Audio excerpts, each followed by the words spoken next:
Hey guys, and welcome back to this channel. In this video, I'll be showing you guys where you can find day 5 of the little splash whale in Heartopia.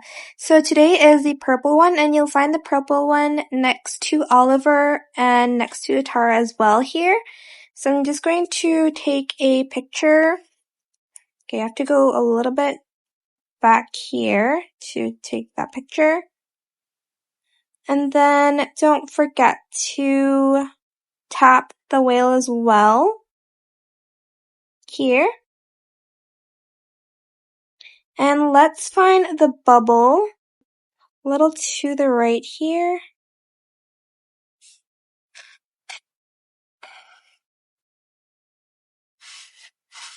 It's near Naniwa, so oh, okay, there it is.